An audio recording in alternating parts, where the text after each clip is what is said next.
Is ZEPBOUND making thyroid cancer worse? A new study that's just come out that you want to know if you're taking ZEPBOUND or Wegovy, Ozempic, Mounjaro, tirzepatide, semaglutide. Friends, hi friends, I'm Elizabeth, Countess of Shopping. I've lost over 106 pounds the last 27 months, over 2 years of being on Mounjaro, ZEPBOUND, and tirzepatide. And on today's episode, after 105 injections, I want to share experience, strength, and hope with you to have dialogue with your healthcare provider, because this is not medical advice.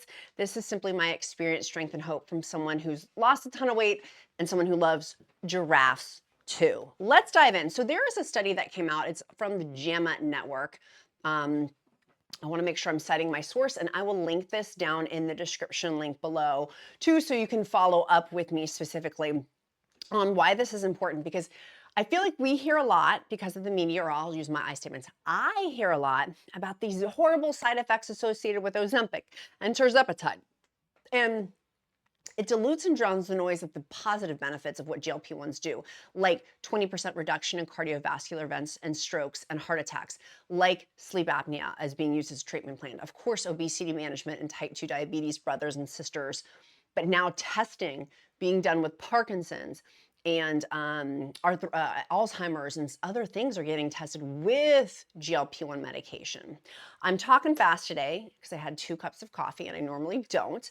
Feel free to change your speed on YouTube if it's too fast in your YouTube settings, because I'm fired up about this topic, because I feel like it's one that is overly inflamed, that it's an easy one to jump on of, well, there's cancer associated with GLP-1s. Not so fast. Let's go to the science. And when I was on the Oprah show, the Shame Bam weight loss revolution, there were doctors sitting in the front row. They were from the Cleveland Clinic. They're some of the best doctors in the country, and I had the privilege of being able to ask them questions. In fact, I was in the TSA checkout line when we left the Oprah show to go back from LAX back here to the Washington, D.C. area. And the question was about serious side effects. Less than 1% of people have the serious side effects, like pancreatitis, appendicitis, and thyroid cancer, which the thyroid cancer on the box that is listed, that talks to that black box warning, is a familial genetic cancer. The thyroid cancer listed is a genetic one. But in this article, it's talking, and it was fascinating to me.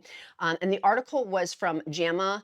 It's the head and neck surgery in January 2025. So if you want to look at that specific study too, again, I'll give that hyperlink to the overarching theme of it. But GLP-1 patients are more likely to receive a thyroid cancer diagnosis than the general population. And I found this fascinating. As I went through this study, I'm like, this is blowing my mind right now. Like, why are we getting overdiagnosed with thyroid cancer? And so I was curious about this study. And so it says that it's unlikely that the medication causes that cancer. Instead, GLP-1 users are likely and more apt to get screened for the disease. So we're doing some preventative medicine there, honey, which reminds me to tell you, get your breast cancer or your mammogram scheduled and your colonoscopy schedules. They save lives. I am proof of that. I have family that is proof of that. Go do those. But in terms of the thyroid cancer screening, they're likely because previous research has connected the drugs with higher risk of thyroid cancer.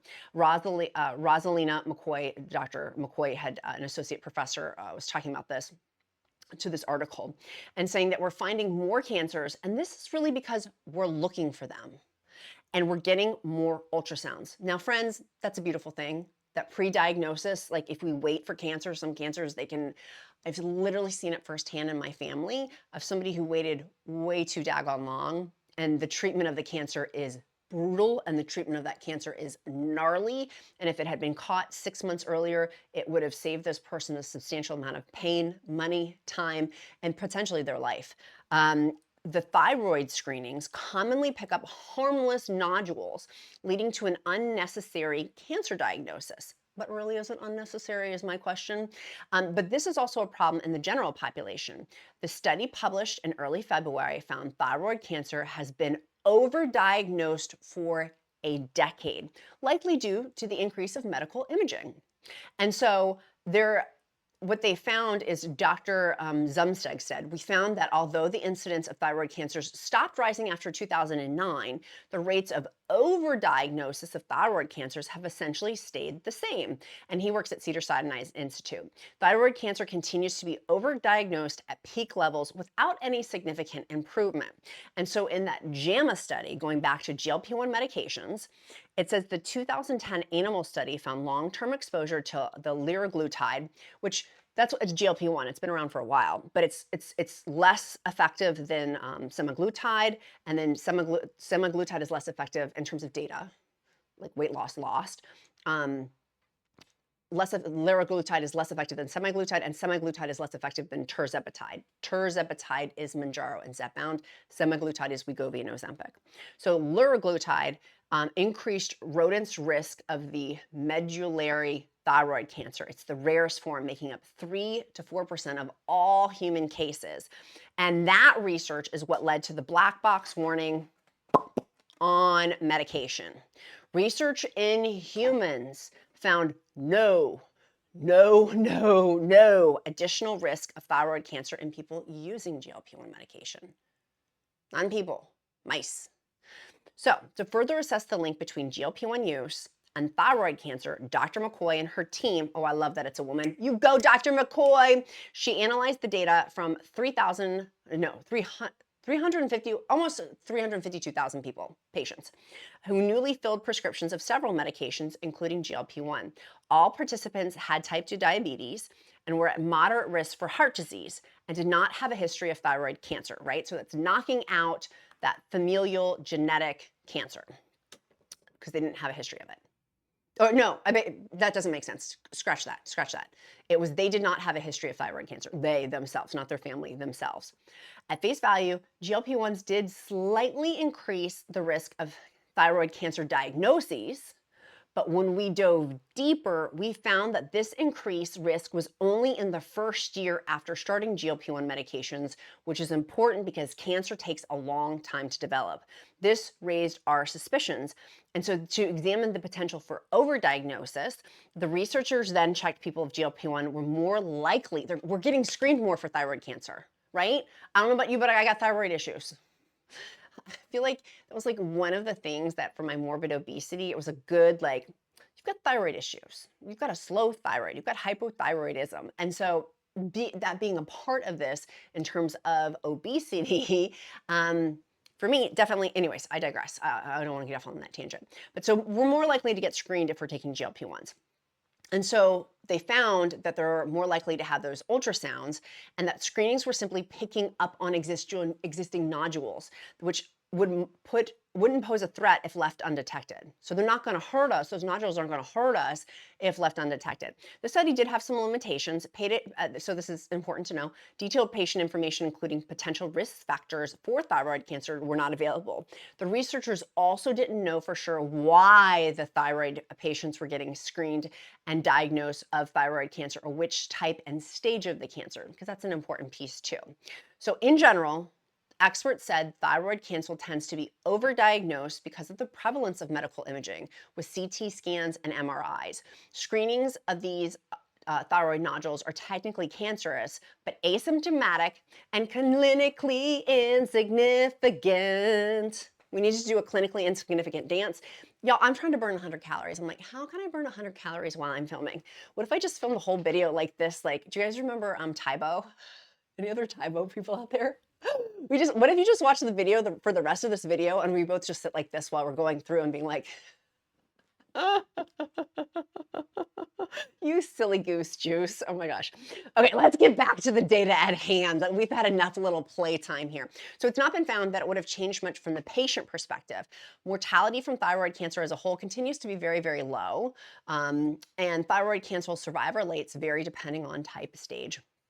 And the most common one is papillary thyroid cancer. I probably butchered the pronunciation of that, but that has a 99.5% 5-year survival rate.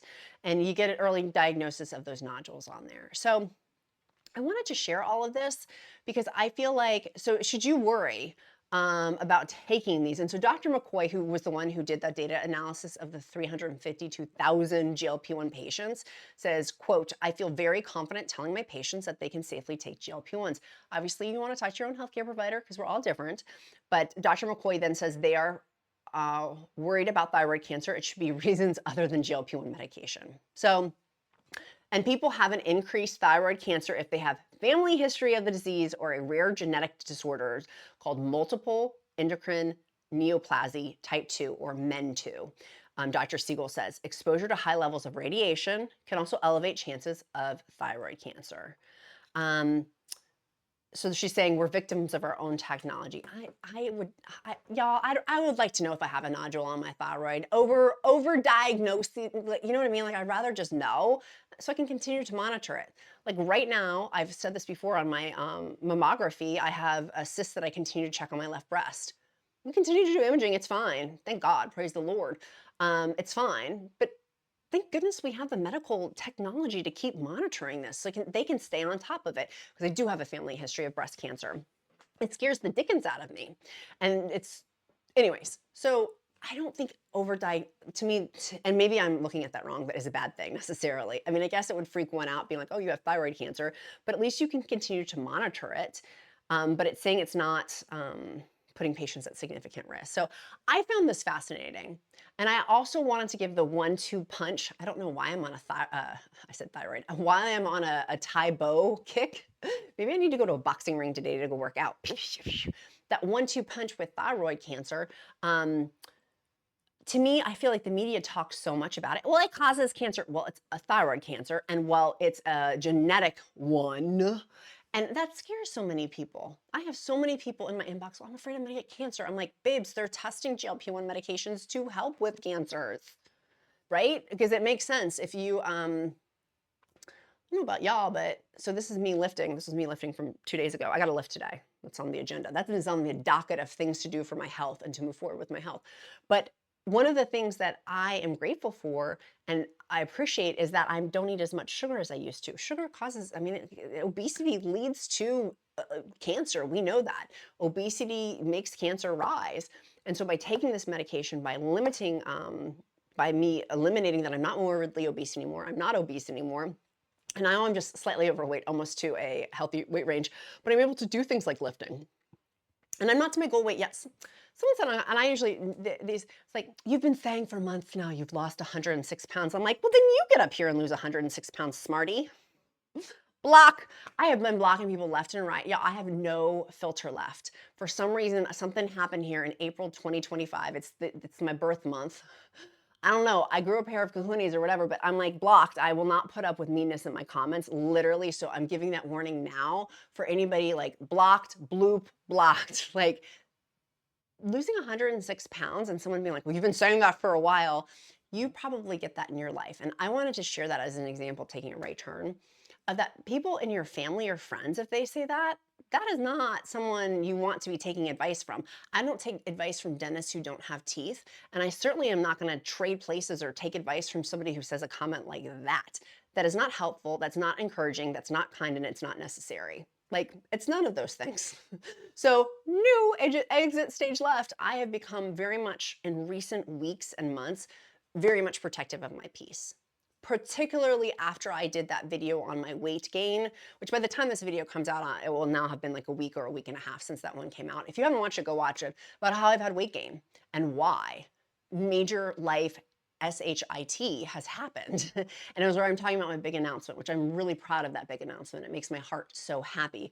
But walking through a tremendous amount of pain in that, and it's also because of that pain, have gained some weight. And it's fluctuated now. Now it's a wash. Like I've lost gain. Like I'm there. But maybe my body also taking a right turn completely off of the video's topic. But I wanted to say this for somebody. If you're still hanging in there with me, you're probably one of my besties and one of my daily viewers. And if you are, I love you so much, bestie.